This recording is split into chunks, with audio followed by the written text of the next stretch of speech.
What up, y'all? We're here for our weekly romance oracle and tarot reading. I hope y'all are doing well. I'm filthy dirty. I've been putting in the rest of my garden all afternoon, so I'm excited. Smell like manure. But yeah, that was fun and excited about the little vegetables and flowers and fruits. So I'm feeling pretty good. I think it's gonna do well this year. So I'm excited. Our first card is chemistry, and we had this last week. There's a strong magnetic attraction here. So maybe there is chemistry on the way, if there's not already. Let's see what other themes might be coming up this week. Just maybe things to pay attention to and maybe reflect on. Honeymoon. So enjoy the bliss of holiday time together. April is like rife with holidays this month. We had Passover, and Passover then culminated on Easter, which I love when all that happens and it lines up that way. We've had like the solstice, spring solstice and everything. So many planets going direct and just better, easier aspects over the last couple of weeks. So our energy is definitely shifting in a renewal and like a resurrection sort of energetic direction for us. So there's going to be just this general feeling of blissfulness. And so I think that's going to add to our magnetism. It's certainly a wet blanket on our magnetism and attraction, just generally speaking, when we are frustrated, angry, downtrodden, pretty much everything we felt as Cancer. Let's see, Mars was making its transit through Cancer.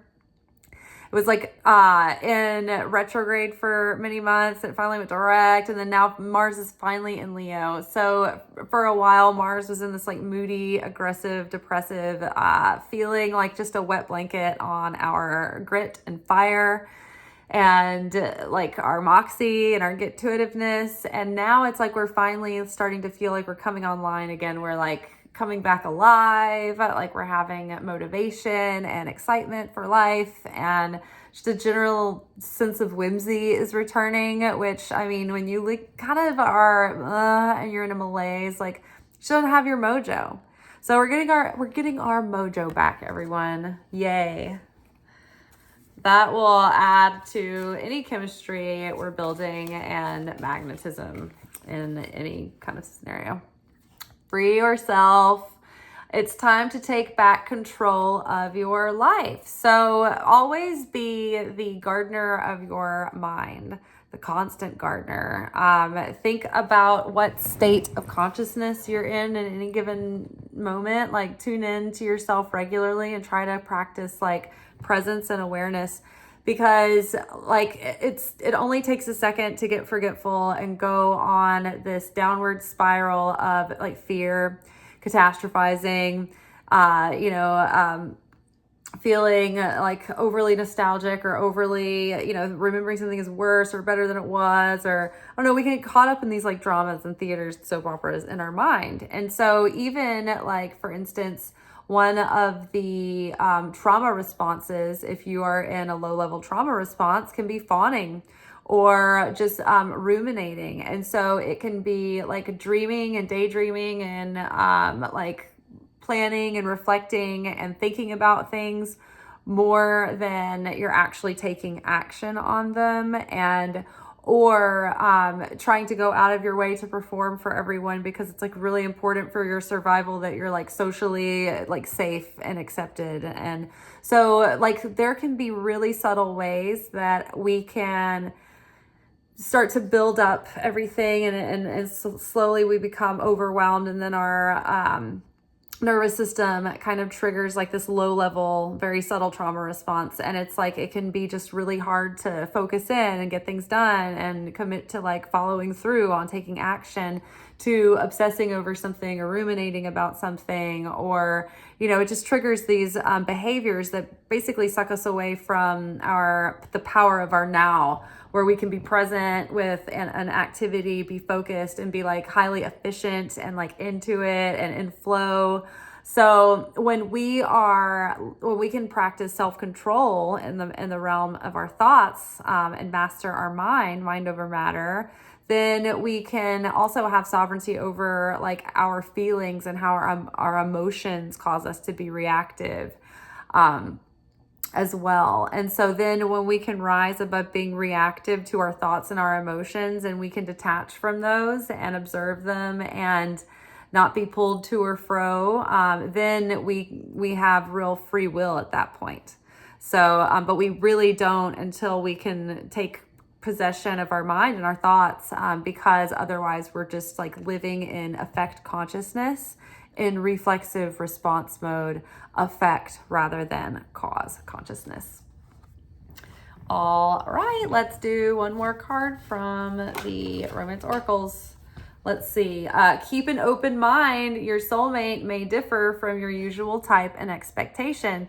So there might be a surprising factor, or, me and my friend were talking the other day at work about how it's like we have these things, like these types in our mind, but like how often have we ever actually dated that person? Like we always look for that person, but it's like the person that we end up with having these relationships with is like rarely the person that we think of in our mind as like the person that we're like on the lookout for, right? So I guess be open to just letting chemistry happen organically, and being open to seeing what happens when that happens, right? Instead of just completely like getting in a tunnel vision, right? All right. You have your deal breakers and your non-negotiables and your, kind of things that you don't compromise on. But then like the things that are more superficial that can be more mutable, those are the things that you want to look at. Let's see, joy and stability. So I love this, 4 of Wands with the chemistry card. So chemistry is like, good connection, good conversation, good repartee. Like you've got a lot of attraction and magnetism and all of that.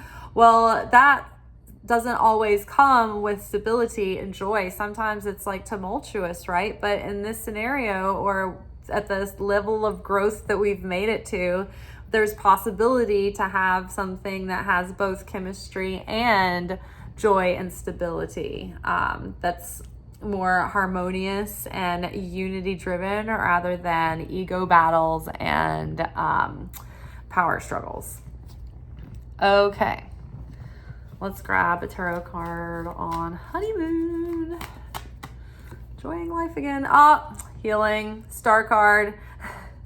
So the star card is deep intrinsic healing that returns us to like a renewed state of like inner spirit, and a whole different like mindset, and a different like feeling about everything. Just, it's like spiritual rebirth, deep core root healing, even like ancestral healing. We're breaking chains, breaking sins of generations, breaking generational curses.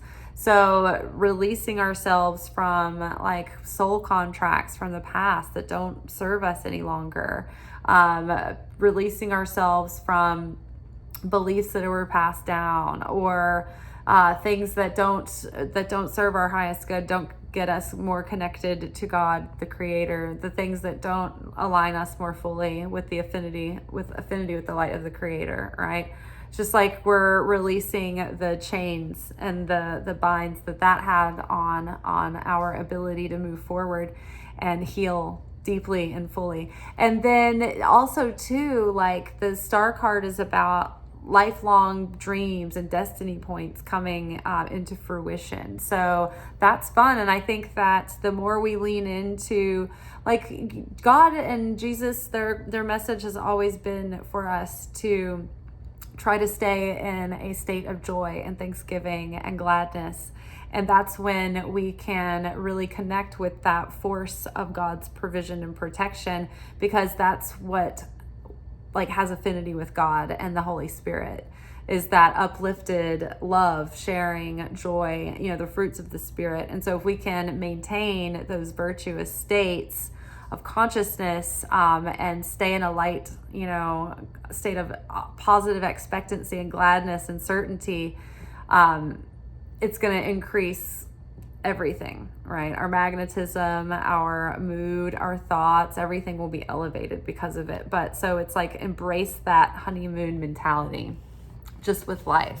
And two, if you say start a new relationship with someone and you're starting fresh this time with all the experience behind you under your belt, it's like, okay, how do I maintain a fresh attitude towards this person and maintain that honeymoon for one another? That it's like that thing that fades away that makes you start bickering and just lose attraction. And it's like, how do you kind of keep that honeymoon attitude alive? It's like, I think by always showing curiosity in that person, making an effort, trying to not take them for a foregone conclusion, but keep taking care of yourself, keep giving, keep being open to learning more about them, doing fun things together, not looking for their faults, but try to look past those superficial things that get us nagging at one another, so you can do things to maintain that honeymoon phase. Okay, so free yourself, we got trust. So the Fool is here. The Fool is going out on a fresh journey without a bunch of spiritual and emotional baggage from the past. It's you're really setting out a new person, with your future ahead of you. You're leaving the past behind. No holding torches, no back burners, all of it's gone. And you're also not haunted by the negativity and pain and hurtfulness of the past either. It's you're ready to give life a new chance with zero expectations of good or bad. You're just neutral. And you're just trusting life just to see, okay, I'm just going to give it my all and give it my best shot, and ta-da, and let's see where the chips fall where they may. And you're more detached this time than ever before. So it's you're ready to free yourself from all the limiting beliefs and patterns that kept you circling in the same self-destructive, or choosing bad people, or staying in relationships too long, or whatever it was that kept you in these cycles, negative patterning before. It's we're breaking free, new timeline, new experience, new consciousness, new journey. And then we also have 5 of Cups. Change your focus. Keep an open mind. So don't focus on what was lost, crying over spilled milk, regrets, all of those things. I just wish, comparing everyone to past things is only holding you back. Keep an open mind for fresh characters in your life that you weren't expecting, or that don't maybe feel familiar, right?